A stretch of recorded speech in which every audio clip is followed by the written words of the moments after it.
Welcome everyone. Yeah. So just before we start, quick note.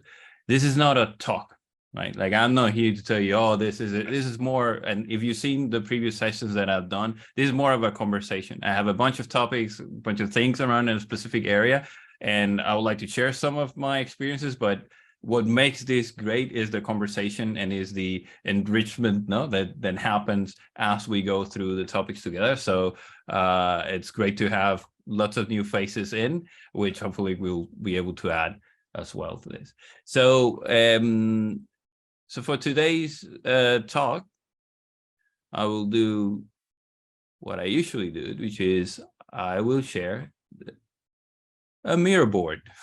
Yeah, and this will help me to kind of gather my thoughts, and we'll go through some of these things. So originally I prepared this in 3 sections. So technical coaching, the dark side of things, the good, the bad, and the ugly, right? We will be mostly focusing on the ugly side of things, because the good and the bad we've discussed in some other sessions. Happy to go through some of the topics as well.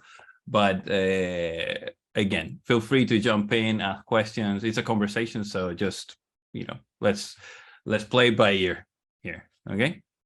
So how many of you are doing technical coaching, or are maybe a technical lead that is in charge of, you know, doing something similar to that with your teams? To see quick show of hands. Yeah, okay, that's great. So part of the reason why I started this series is that there are certain things that I would have loved to know before I started doing that, right? I sort of went into doing it by osmosis, right? Like it was very contextual. I just needed to do it, you know, to work with the team and so on. And through the years of doing it, you start seeing things that are recurrent, and you learn things that maybe you could have used in certain contexts and so on. So that was kind of the original idea for this series, which we're finishing today. Yeah. So if you're interested in knowing how some of the tools that I use for this, etc., you can go back and revisit the playlist and see some of the topics, because part of what we do is also we offer this as a service, right? So when you're going in as a consultant, which is, you know, Chris was mentioning that he wanted to start doing something like this. No, I'm guessing as a freelance or as having his own business. No, it's the expectations are a bit different than when you're doing this as part of a team. No, technical lead is helping some people grow and so on, right? So I think there's a lot of stuff in there that we can look at. Yeah. So when we're talking about technical coaching, what are the good things? What do we hear normally about technical coaching? That, you know, it's great, right? It's a great way for upskilling. Is that right? And I see lots of heads nodding, but it's a conversation, so you can add to this. Yeah. So there's normally, yeah. Again, it is seen as a solution to an issue that many organizations and teams have, right? This idea of upskilling or creating proficiency with certain practices and you know, getting teams to be productive and effective, this kind of thing, right? And personally, for me, it's been one of the most enriching journeys that I've had, because it has constantly challenged me to improve not only my skills but other areas personally as well. Yeah. So from that perspective, there is a lot to be gained individually from doing technical coaching, because helping people grow and explaining topics and, you know, using them and so on is a great way of learning yourself. But there is a lot of putting yourself in the context of other people, because what may have worked for you, let's say applying a practice like TDD or something along those lines, you know, may not be necessarily, you know, the same situation that someone else is in, and it helps with that as well, right? Like putting yourself out there in contexts that you still haven't seen, no, or you're not familiar with, and seeing how to apply some of these best practices or ways of working and so on that are useful, no, but at the same time you haven't had the opportunity to experience yet. Yeah. And there is another aspect of that which I enjoy personally, which is helping other people grow. So you derive a lot of, in my case, pleasure enough from seeing people, grow, get better, accomplish things, teams accomplish things. So all of those things are great. Yeah. Now, from the point of view of, let's say, a larger group, as an organization, for instance, right?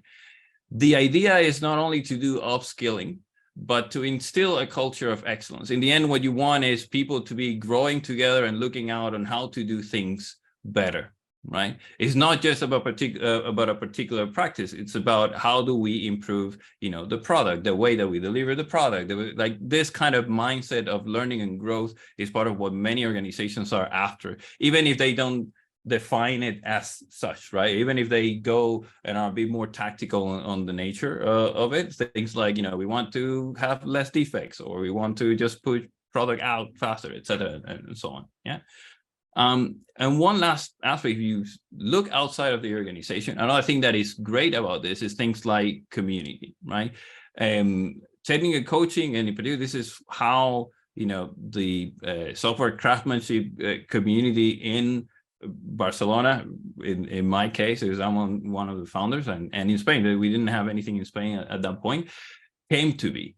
It's basically people sharing that passion for mastery and improving and helping each other out to grow, and coaching each other in some areas, right? And from that, you create a sense of purpose, a sense of community as well. Now, this network of professionals helping each other and advancing their careers, and that's kind of where I started, right? Like I was a software developer doing, at that point, Scrum, and I was interested in, XP and some of the things, but I didn't have that many people at work that I could share this stuff with. And the community was kind of like the outlet, to finding out people who had the same interests and the same interests, and that somehow we could learn from each other and grow together. Yeah. With a general sense of, just raising the bar in the industry, kind of. It's like, can we do this better? What if this was not, something exceptional that you and I do, but the norm, right? And the way that things work in general. Yeah. And that was one of my first connections with this whole coaching and mentoring thing, because there were people that, maybe without knowing it themselves, they were kind of coaching me or mentoring me in many of these aspects, but also other people would look up to me and in specific areas and so on, right? So do we agree that that's great? And there's a lot of good stuff that comes out of technical coaching? Yeah.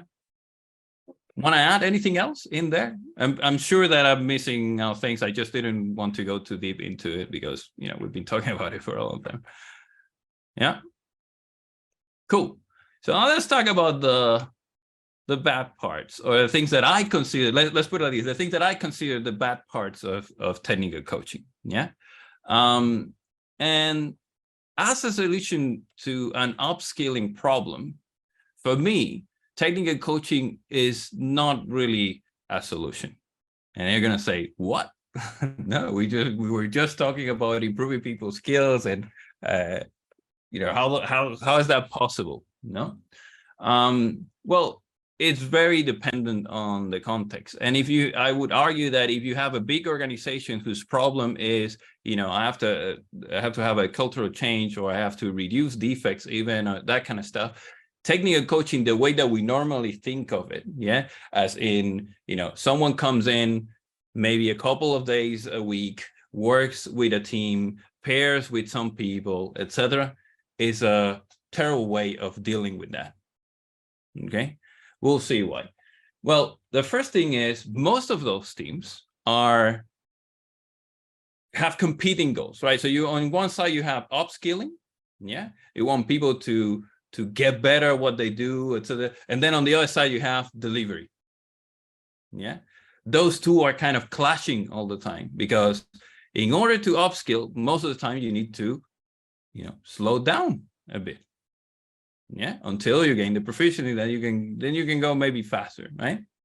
On the other hand, when there's pressure, when there's a deadline, delivery, and so far I don't know any companies that don't work with deadlines, right? So normally there is a pressure to deliver, and that takes precedence over the upskilling. So it really makes a lot of, you have this tension happening all the time, yeah, that people are left to kind of resolve, no? Yeah, I mean, I'm supposed to work with the coach, but then at the same time, I need to deliver this feature. So yeah, I'm gonna say no. And usually that's what happens, yeah?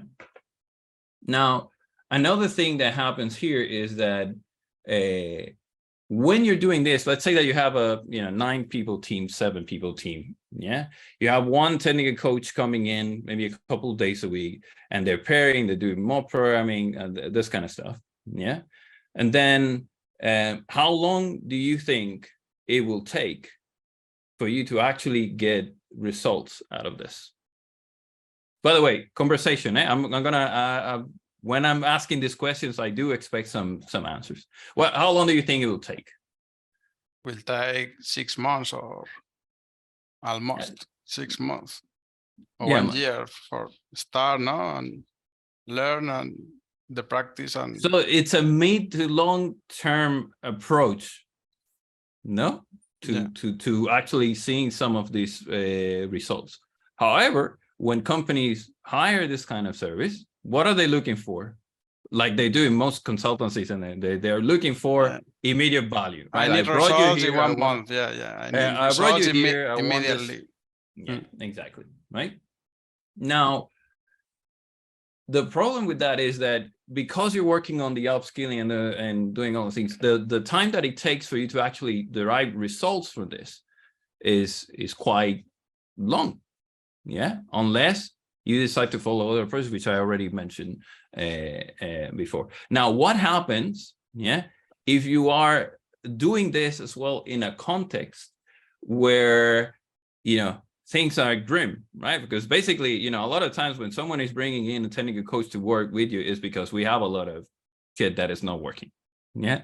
You have a lot of technical debt. We probably had some, issues in production and shit hit the fan, that kind of situation. Yeah. That triggered, let's do this.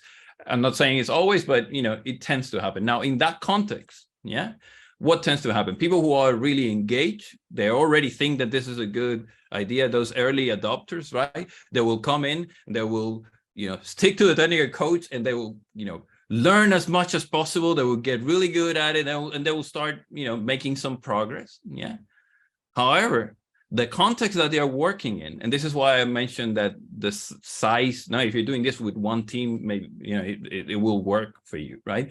But if you're doing this in a bank, if you're doing this in, place where you have hundreds of teams, lots of legacy, lots of different products, etc., you're going to find that the people are improving faster than you can actually get rid of the problem that you have. Yeah, the context is not going to change as fast, no, as everything else. Correct? No. So what happens then? This is a question. The talents leave.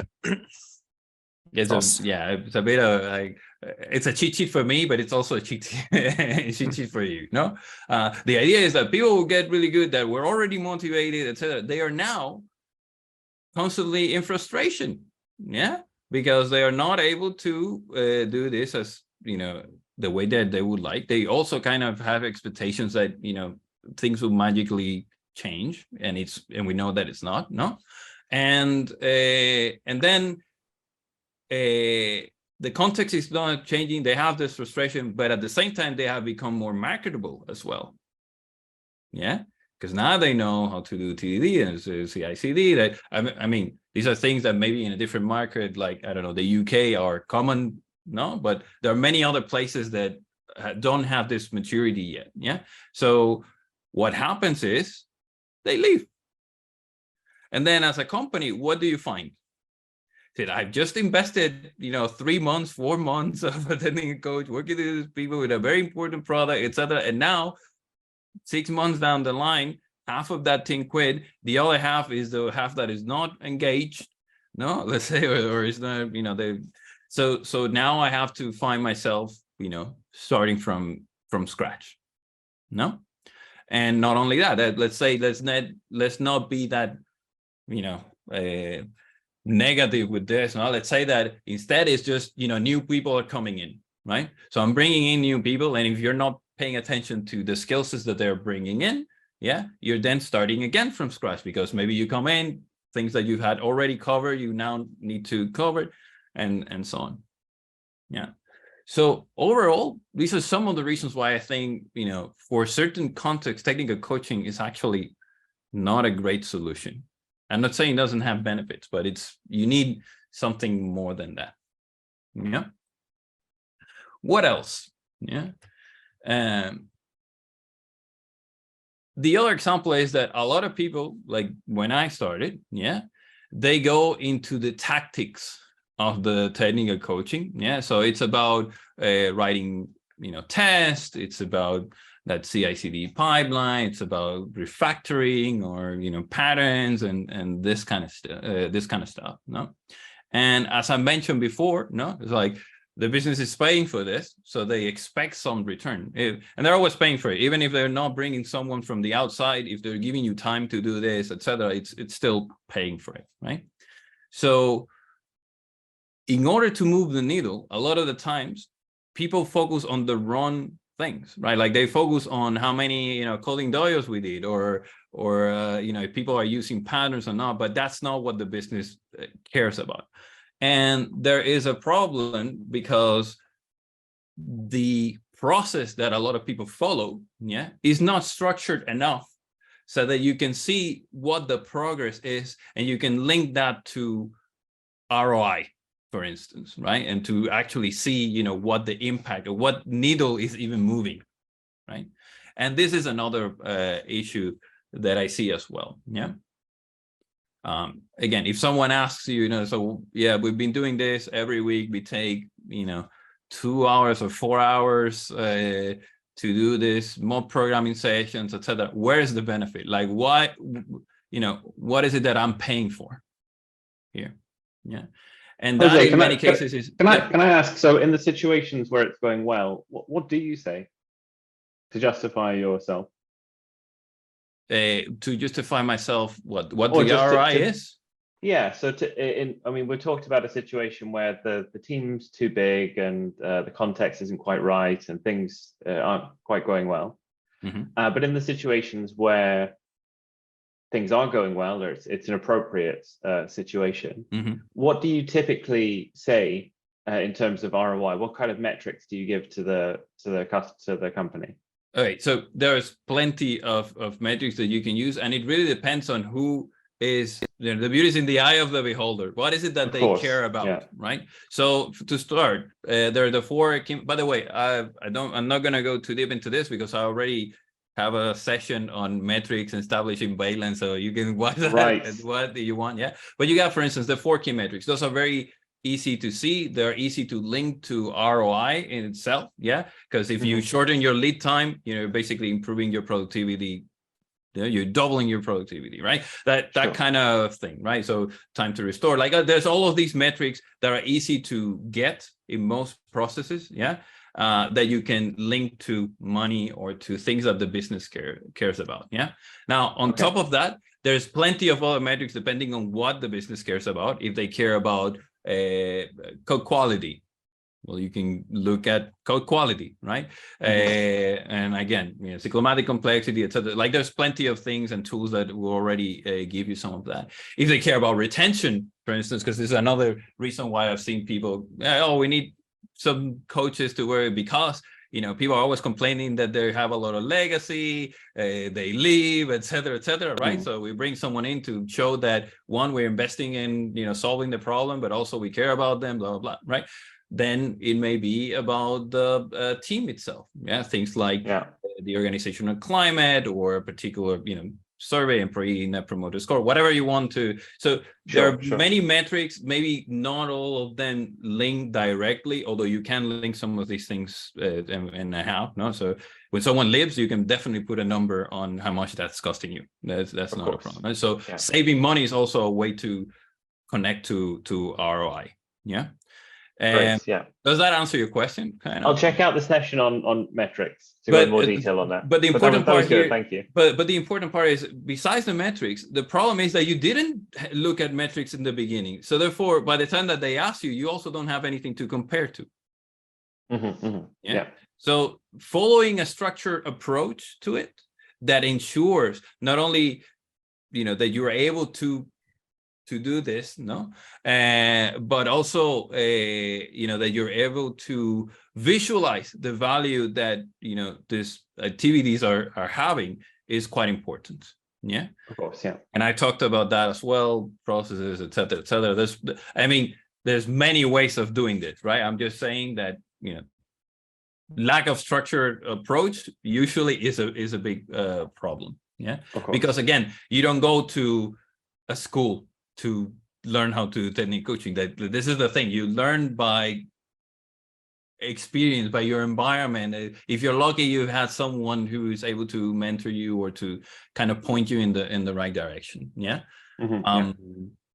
And until recently, we were talking about the Simon book and so on, which I still haven't read, but before that, you can find a lot of stuff on the I know. This is why I'm mentioning it. You're like, you still haven't read it. Okay. So okay.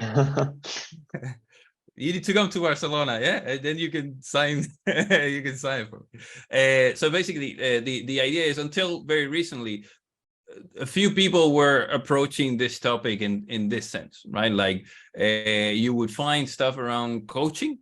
There's plenty of literature on coaching, or you find stuff around technical practices, and we have, the still agile technical practices thing is, written by Pedro and a couple of Codurances is one of those examples, right? Like it's focusing on a different spectrum of the thing, right? So that's important, right? Let's see, how am I doing on time? Terrible. Okay. The last thing, right, that I think is kind of bad is like technical coaching is basically a very ungrateful job, like most consultancy and most, coaching in general. Yeah. Because it is a job where the client is the product itself. So it's very much dependent on the person. And here I'm talking about the group of people that you're working with, not directly the client that pays you. Yeah. And what I mean is, it's a bit like a personal trainer, right? I always say that, you can give me a goal. No, I want to become, I want to be benching 200 kilos in a year. Okay, perfect. Let's develop a plan for that. Where are you today? Let's do some tests. This is where you are. Okay, good. So this is your plan. This is what you would need to do in order to increase strength. You have to do these exercises. You have to do this is the diet that you need to do, etc. And I can even give you, the recipe. I can send you ingredients to your house and give you a recipe with the healthy food that you need to eat and all that stuff. But I cannot eat the food for you. I cannot do the exercises for you. I can even cheer you up if you're doing the exercise, but it is you, right? So that aspect is very important as well, no? Which means that if people are not committed to it, results vary, yeah. And on the other hand, if you're going into it because you like the spotlight, this is a terrible profession to go into, or a terrible thing to do, right? Because if everything goes well, it's their accomplishment. Yeah. If things go terribly, you are to blame, kind of, right? Nobody says, oh no, I didn't lose weight because because I didn't do the exercise, or I didn't, I tried, the personal trainer thing, and it didn't work, right? So that aspect of why you're doing it, and this is why at the beginning I was saying that personally, this is something that I derives fulfillment from, helping other people grow. It doesn't come from, who gets the medal. Yeah. Which is another thing that I see. And I will talk more now when we talk about the ugly and anti-patterns and things. I'll mention why this is, I think, so important. Yeah. Because some people do care about the medal, right? And to some extent it's human. Yeah. So this is some other things. I just have 3 there just to cover a little bit. Anything else to add? Is there any other points that you guys think maybe are not that great about technical coaching? Emily, you want to add something? You're muted. Yeah, I don't know what you're making the distinction between the bad and the ugly. So I mean, there is probably some things I could add, but I don't want to preempt your rest of your talk. So I'd like to listen some more before I say too much. Okay, perfect. Great. So anyone else wants to add? All right, so let's look at the ugly. And here, there's a bit more of a mess. Yeah. So I've tried to, and this is halfway through, but I tried to structure it a bit into kind of frequent anti-patterns or things that I see, that are not that great, and they're not necessarily inherent to the coaching, the technical coaching itself. It's more of like how people approach it and how difficult it is to balance them out and to do them right, kind of. Yeah. So one common thing that you see is the whole expert syndrome. Now I'm calling it the expert syndrome. It's like before I was saying,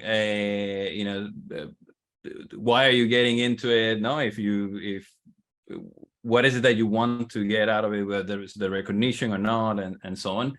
And this has a lot to do with that, because the expert syndrome is basically when you come in and you suppose, or at least you think that you know best, and then voices or things that are part of that system, or the people that are working there, kind of get, let's do what the coach said because he's the expert, kind of, right? And this has a lot to do with, for me, not so much ego, but the lack of humility, of understanding that you don't have all the context, that you're missing information, and that in general, you need other people in order to perform that job, right? So it's common for someone to come in and say, okay, so now what we need to do is we need to do TDD, we need to do X, we need to do Y, blah, blah, and this is what we're going to do.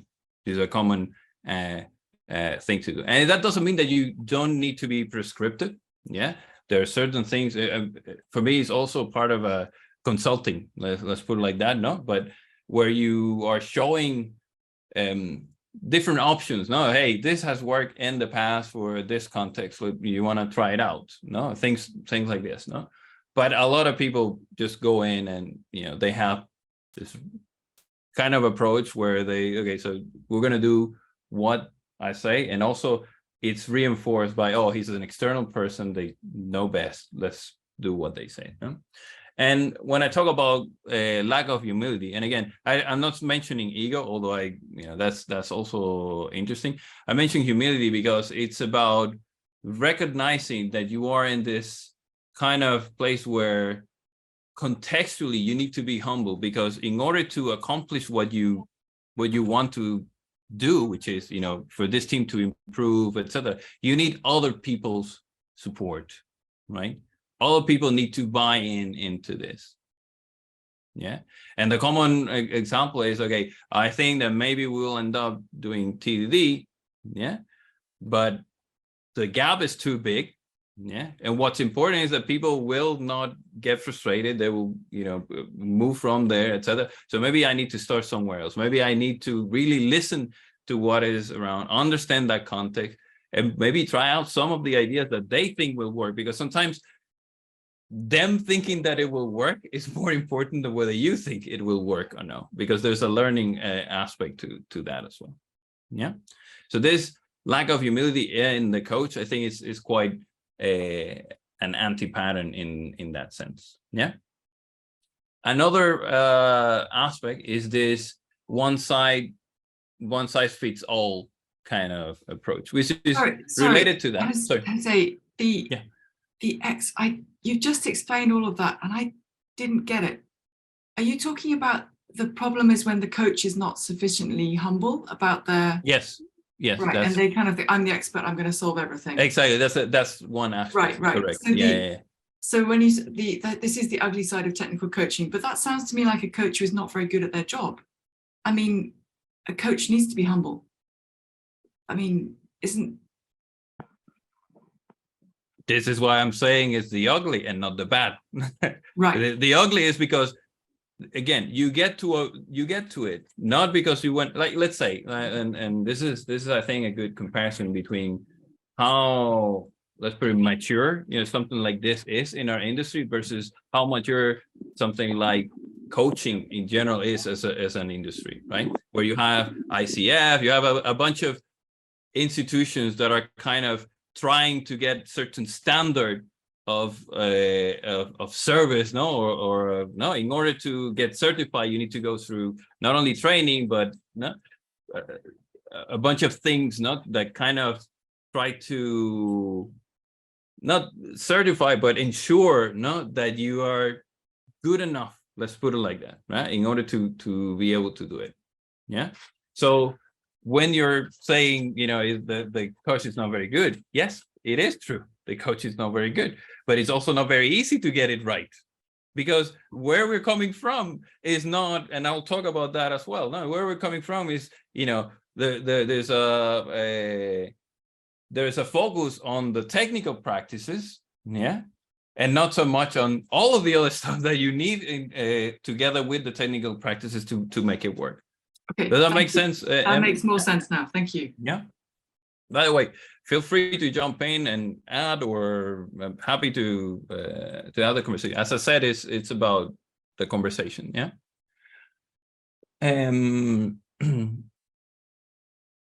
So there's another aspect to this, which is the one size fits all kind of thing. No, and this is related. Yeah. But it's more on the lines of, I have either certain dogmas or I have certain preferences for tools, and I'm trying to use those tools everywhere. Yeah. And, you see this, with things like microservice architecture a couple of years back. Now we think, we're under we're in the resaca, right? Like the hangover of the microservice architecture now, right? But that idea where, I have a hammer and everything looks like a nail, right? And I'm going in and this is what we're going to do, right? Which is related to the previous one that I mentioned, but it's more on the whatever approach I'm following, it's not tailored to the context and the people that I'm working with. Yeah. And I mentioned this a little bit. A lot of these things are kind of related, or you can see more than one happening at the same time. No. So there's this preference for a particular thing, style, call it tool, style, architecture, design, etc., and then you're trying to, kind of convince everyone else, right? Or make sure that they're applying it, etc., without really understanding that context, without really tailoring even the approach that you're following to introducing that practice or whatever. It may not even be the practice. It's more about the approach that you follow in order to get them where they need to go or whatever, right? And this includes, for me, dogmas, right? Things like, no, agile is useless. What's great is XP, woohoo, let's do this and that and forget about, or no estimations or whatever, right? Like there are many preferences that people tend to have, and they bring those preferences in and they try to basically convert you into them, where the reality is a bit more complex than that, right? As I mentioned before, it's a bit about getting the results, but also taking people on the journey with you. And sometimes it may be that your preference is not what will get the results here, right? And that's another aspect. Yeah. Any questions around this? Yeah. Quite quiet. I've been talking a lot, so let me drink some water. That will.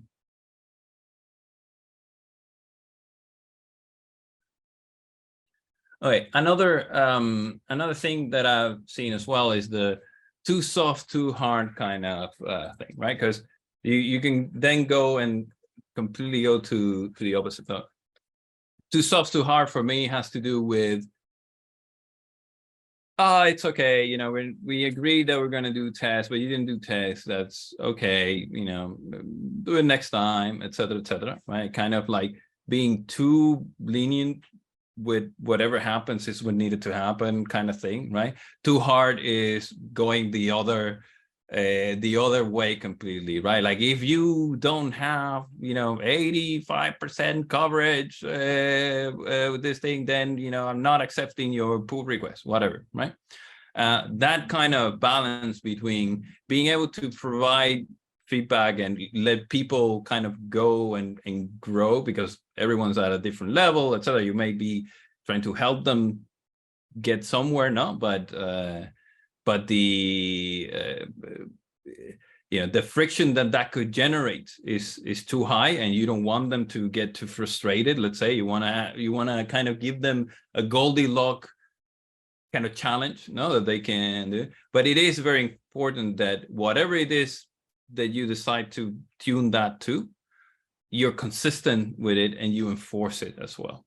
And when I say enforce it, it sounds terrible, yeah, but it is kind of that, like challenge. If things are not happening, then challenge that as well. And I see this happening a lot, right? And then you get the people who are very convinced that they're working with you and they're doing all of these things, yeah? And the people who are not, yeah, they just get a free pass kind of thing, right? And that is an issue, yeah, that keeping that balance and getting that commitment from everyone that is working with you, and that is quite challenging as well. Yeah. Questions here on this point? Okay. The micromanager approach is kind of, for everyone, is like basically you're looking over the shoulder of the person, like this is the way that it should go. Well, if you've been doing this for quite enough, you realize that there's no a single approach to things, right? There are many ways of doing things, and definitely removing agency and autonomy from people is kind of more detrimental to what you're trying to accomplish than basically leaving them make their own mistakes and learn from that and so on, right? And a lot of the times, because we are finding ourselves in this situation, which I will talk a little bit more about later on, where we are also trying to get results as fast as we can as well, no? We tend to go down this road. It's really easy to just try to, you know, micromanage people into doing what you need them to do, right? And this is also another common thing that I've seen. Yeah. Of course, you have lack of follow through. We said that we're going to do this, and then, you know, we got completely distracted. And this is especially when you're dealing with things like technical debt and so on.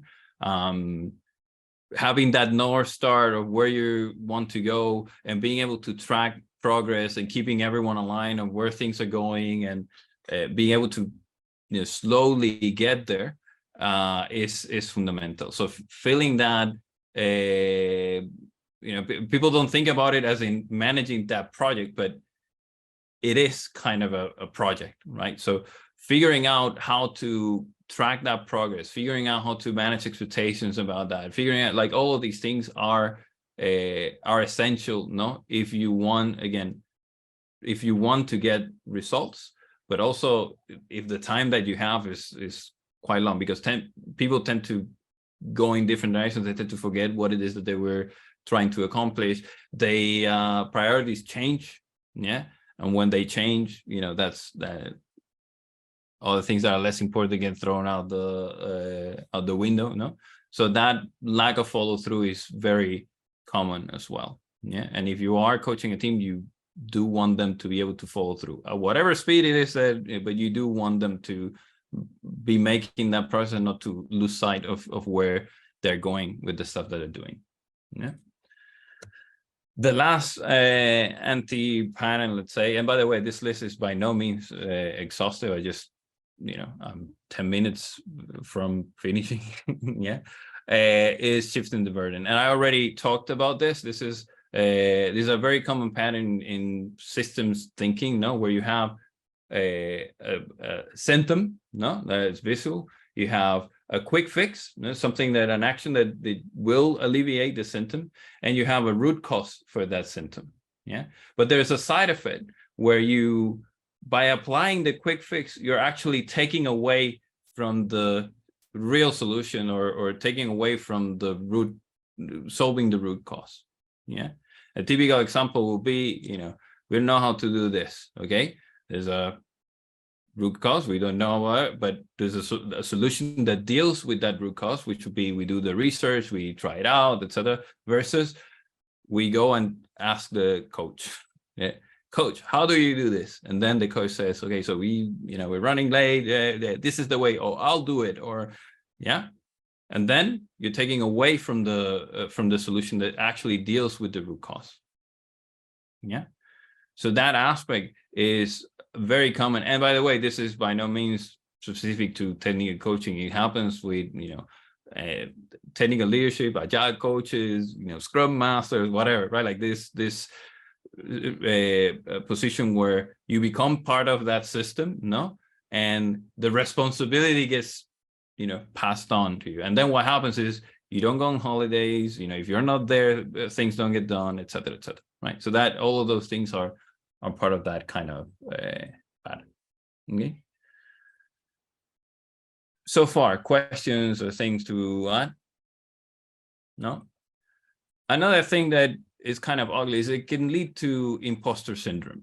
And again, imposter syndrome as in, I'm going to be found out, no? Kind of like, I don't know about this stuff and I'm learning about it. I'm trying to teach them, because there's no way that you're going to know everything about every single business or every single technology, right? So part of your job is to have a strong foundation on a lot of these things, be able to learn quickly. I will talk more about that as well.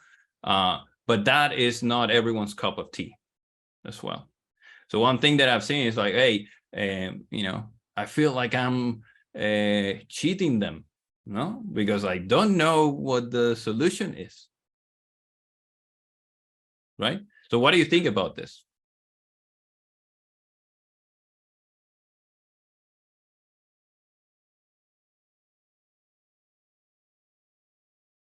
That's true, no? You can know everything. It's impossible. We are not ChatGPT, no? So one, again, this is not everyone knows how to do it, but this is, you're putting yourself in a context where you're outside of your comfort zone, yeah? But then there's expectations on you. And by the way, this is any level. And like, if you're starting, or if you're, you can always be in this situation, because there are contexts, there's no way you will know everything. You may have some ideas, you may know. I'll talk a bit more about how to deal with some of that stuff, but there are expectations. You are in this context where you're learning, etc. No, and I also ask people, okay, so if you weren't doing this, would they be better or would they be worse? So that's one way of thinking about it. No, so yes, but for whatever reason, you have experience, you have all the things that you can add on to that, and they will be better by you helping them on that journey, even if you're not. And even if this is not a context that you've seen before, even if this is not something that you are, an expert at, etc. Right? So that is one aspect. So how you deal with that as a person, with that context is important. Another way to deal with this is, instead of acting like you know everything, approach it like, hey, as an experiment. Let's try this. I don't know if it's going to work. Yeah. And this is important, because by saying this may not work, yeah, you're gonna say, hey guys, I want to contribute to this, but by no means I think this, this is the actual solution, right? Like you're gonna say, let's work together on what the actual solution is, and you're kind of reducing that self-imposed pressure, or even managing some of the expectations around that. Yeah, so that's another thing that will help you dealing with some of that. Yeah, I'm gonna jump to a thing that's related to this, which is the leading to burnout because of this pressure to always be learning and always being improving and all of these things, right? And my question is, where do you think that pressure comes from?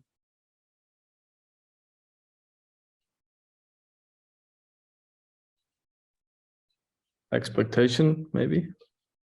Expectations From them, yourself. from them, from yourself. Yeah.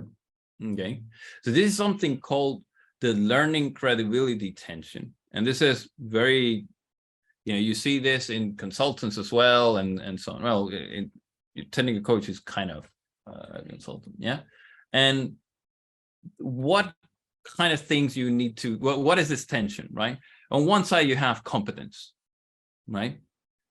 You need to show competence, right? If you're constantly asking questions, if you're constantly, that kind of takes away from that competence and kind of makes it harder, for you to do your job, correct? At the same time, you have acceptance as well, right? Like they need to accept me, because if I'm to help them, they need to want to be helped. You can't coach someone who doesn't want to be coached, right? So they may see you as an external entity. They may see you as, oh, you think you're better than us. So you're coming here to tell us that, that we're doing things wrong, that kind of thing. And it doesn't matter what you do. These are preconceptions that people may have for whatever reason. Maybe they had bad experiences in the past. Maybe, they're afraid of losing the job, but whatever. There's things you can't really control. They are there. Yeah. And last one is productivity. Because you're being paid X amount, or because the business is paying X amount, then people are expecting you to deliver value, right? From the beginning. Yeah. So all of those things are very real, and all of those things are creating that pressure, right? And you have to do all of this at the same time that you are learning about the context, the domain, the technology, the whatever it is that you need to learn about, right? So this is quite stressful. Yeah. Now, how, some ideas that you can use to deal with this. Yeah. Trusting relevance, yeah, which is,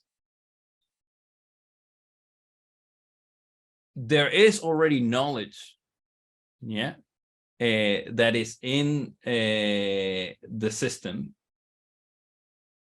You don't need to go to every detail. And a lot of the times when you're working with a team, etc., that kind of context or information, people are already telling you, because there's one guy or woman, that has been saying this for 6 months, and nobody listens to them, right? So there are certain things that just by listening to what is happening, getting that context and seeing what the general understanding is, yeah, you can use in order to show competence, and in order to show relevance of how you can add to this context. Sometimes you just need to be the mouthpiece for some people, yeah, and maybe facilitate a conversation that hasn't taken place, yeah. So those things are then there is another aspect of what you can do, especially if you're doing this as a service and so on, which is creating cognitive landmarks, things that others can identify with or connect to your expertise. Yeah. Call it, for instance, welcome kits, right? To the industry, to the client, to, you know, the systems or the technology and so on, so that you can quickly, go through that information and get to a point where you can have a conversation of the domain, and people are not going to say, what are you talking about? Like, you don't understand what our context is, et cetera, right? So this is, of course, if you're working already some time with a client or in a particular industry or with a particular technology, like all of these things will help you, on that. Another aspect is, I don't have previous experience, is I may not have that. So I look at other sources of knowledge for this. Maybe it is, someone else's blog posts, or maybe it is code base on GitHub or whatever it is, right? Like you're basically getting going through large amounts of information and trying to distill patterns, things that you can use basically to have the conversation or engage with the client, the team, and so on. And another, the last one will be approximating past experience. So you work with other teams, you've seen all the stuff, so you see if you see similarities within the context, you can use that past experience, although it's not the same, to bring in that experience and use that as part of the process.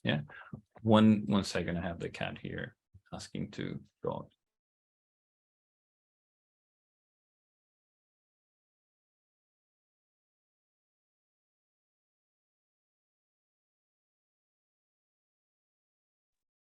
Okay.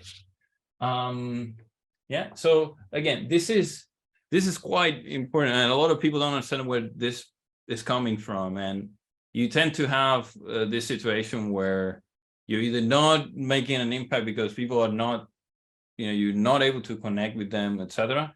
And at the same time, you don't know how to deal with, I'm a fake or whatever it is that you're thinking on that mode. Questions here? Could you give an example of a welcome kit? I'm just trying to visualize what does that look like? An example of it. Oh yeah, I did, but just so what would be one example? I'm just having difficulty visualizing it. Like a domain mapping exercise, path to production, with what the team topologies are, things like that. Or how a certain particular aspect of the system is built, or a general reference architecture, C4 model of whatever it is that is in there, or similar systems, that kind of thing. It doesn't have to be specific for the client. Maybe you're going into a new client, but you can use this. You can choose the part about this is that you can choose what you want to show the client or what you want to talk about with the client. So you have all these things of that are, let's say, references, things that have worked, et cetera, and then you choose what to show when it's relevant and so on.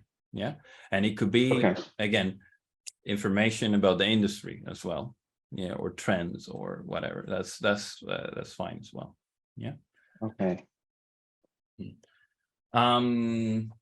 Okay, so we are close to, so do we have, how much time do we have, by the way? Do I still have like 25 minutes, or am I already 3 minutes over the time? We started at like 7:09 or so you still have a few minutes left. Well, there's plenty of things here that we could do. One of the things that I wanted to look at is some experiments that I've been doing with large language models, for instance, like how things like ChatGPT and so on could impact this. Maybe that's a separate session altogether. But there are other things like certifications. I mentioned the ICF thing for coaching, right? Where do you guys stand on that, and why what are the pros and cons on having something like that, and so on? and as well as, you know, balancing out technical coaching with non-technical coaching, because a lot of the things that I mentioned before are not necessarily about the technique or the task that you're helping the team perform, but they're more about how you go about doing that and basically working with people in order to engage them in that process, right? So balancing those two out, and this is something that we see as well. You go to a client and, hey, you know, we need to look at the team and we need to look at, you know, what are the dynamics? It's no, but I brought you here for you to teach them TDD, right?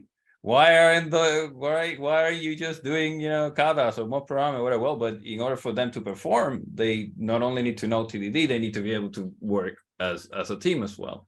So I need to look at that as well. Yeah. So balancing those things out as well is important. Yeah. Another thing that happens is, you know, you're coming from outside as an expert or whatever, as I use the quote because I've already talked about a lot of the issues with that, no? But and then by working with the teams, you start creating there's a couple of things that can happen there. Like on one side, kind of like classes or like a distinction, no, the ones that do TDD and the ones that don't do TDD, you know, the one that write great code versus the, you know. So that kind of thing is something you want to avoid culturally, like that classist, no, approach, which kind of creates that fragmentation. Yeah, the silos are very common. So you go talk to a team or, you know, work with a team, they suddenly start doing very well. Now they become the pet team, no, and suddenly everyone else that's not doing this is crap, no. That's another example of that. So my advice here is to deal with some of these things is like try to focus on the try to celebrate achievements as a team, etc. Right? It doesn't matter, you know, who did what or whatever, right? Be realistic and set goals, no, so that you can track that progress as well. And then when it comes to sharing, reinforce the things that unite us, right? Instead of the things that divide us. This is something that people don't do that often, right? Like try to, hey, we're on this journey and this is the thing that we've achieved, etc. So like use that language, no, and use the stories that kind of tell, you know, the behaviors that you want to see more of, instead of chastising, I don't know if that's a word in English, no, but treating people who don't do what you, as, you know, the outcasts, right, or the ones that are doing it wrong, etc. Because that just creates more problems for you down the line. Yeah. Yeah, I think we could probably leave it here. Of course, you know, most of the times we're, you know, in order to do this, people focus a lot on the hard skills, and then, you know, soft skills are not that important. They are very important. You're dealing with people when you're making software, right? So, and in something like this, I would argue that many of the challenges that teams face are not technical challenges. They are exacerbated by technical challenges, but the underlying issues are more socio-technical than technical. Yeah. And most of the people dealing with this kind of stuff, they don't have the skills to do that. And I see this, like, let's say you get to a team where, you know, I once worked with a team where they brought us in kind of like a last resort kind of thing. Everyone you put on that team would leave, you know, 2-3 months down the line. Basically, that was kind of we tried everything, we agile, etc. Nothing has worked, no. So when you start digging in and you see that there's no trust, that people don't talk, that there's conflict, they don't know how to address those things, etc., you realize that, you know, doesn't matter what you're trying to teach them or what the product, you know, you need them to do on the product, so they cannot work together. And a lot of people don't have the tools to take a team that is dysfunctional, no, and take it into a functional state, or at least barely functional, so that they can start working on fixing things, right? Things like trust, you know, or collaboration. Everyone wants collaboration, everyone wants trust in the team. How do you build that? Yeah, those are not technical skills. Yeah. Okay, so I'm gonna leave it here because we're kind of already over time.